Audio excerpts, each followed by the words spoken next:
ভাবি, হ্যাঁ বলেন। আজকে কয়টা কাজ হয়েছে? আজকে হয়েছে ভাই 4টে। আপনার দেখতে অনেক সুন্দর দেখায়, বুঝছেন? আপনি যে কাজগুলো করতেছেন ভাবি, এইটা আসলে ঠিক না। ভাই ঠিক না, সেটা তো আমি আগেই বললাম আপনাদের যে এই কাজটা ঠিক না, আমি কি করবো, ভাগ্যই তো ওই যোগ্যতা আছে। ঠিক আছে, ভাগ্য নিয়ে আইছে এটা ঠিক আছে, তারপরও একটা কথা আছে না, আপনার ছেলে মেয়ে তো নাই না, বিয়ে আর তো। বিয়েই তো করলাম না, ছেলে মেয়ে হইলো কই থেকে? মিছে কথা বলবেন না, আমি না, তো আমি জানি। মিথ্যা কথা বলি নাই, অবশ্যই সত্যিটাই বলছি যে আমার বিয়ে হয়নি। আমি তো জানি। আপনি কি জানেন সেটা বলেন তো। আমি জানি। আচ্ছা, আপনি যদি আমার সময় কিছু যাই না থাকেন অবশ্যই বলেন যে আপনি আমার বিষয়ে জানেন। এটা পরে বলবো, হ্যাঁ শেষে বলবো কি জানি আপনার বিষয়ে। আচ্ছা বলেন। আচ্ছা, আরেকটা কথা বলি, যদি মাইন্ড না করেন, হ্যাঁ। আচ্ছা বলেন। আপনার বাড়িতে কে কে আছে? বাড়িতে আমার বাবা মা ভাই বোন। ওরা কি জানে? না, ওরা তো জানে না। মাসে কত টাকা পাঠান আপনি?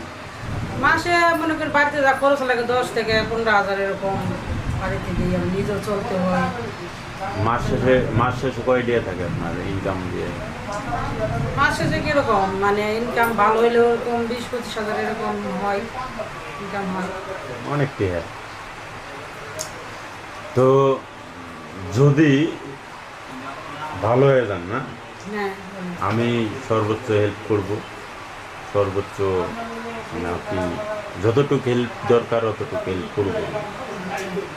তো কেউ যদি আপনারা যদি বিয়ে করতে চায়, তো আমাকে আপনার। কেউ যদি বিয়ে করতে চায়, যেতে বলছেন, হুম। অবশ্যই যদি আমার এই সব কিছু মেনে নিয়ে আমাকে বিয়ে করে, অবশ্যই আমি তার কাছে বিয়ে হবো।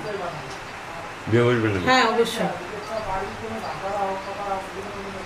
আচ্ছা আপু, আপনার নামটা কি? আমার নাম রূপালী। রূপালী। জি। খাওয়া দাওয়া করছেন আপনি?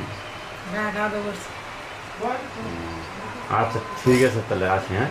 আচ্ছা ভাই, আসুন। ভালো ভালো থাকেন, হ্যাঁ। থাকেন, আপনারাও ভালো থাকেন। আর আপনার নাম্বারটা আমার দিন।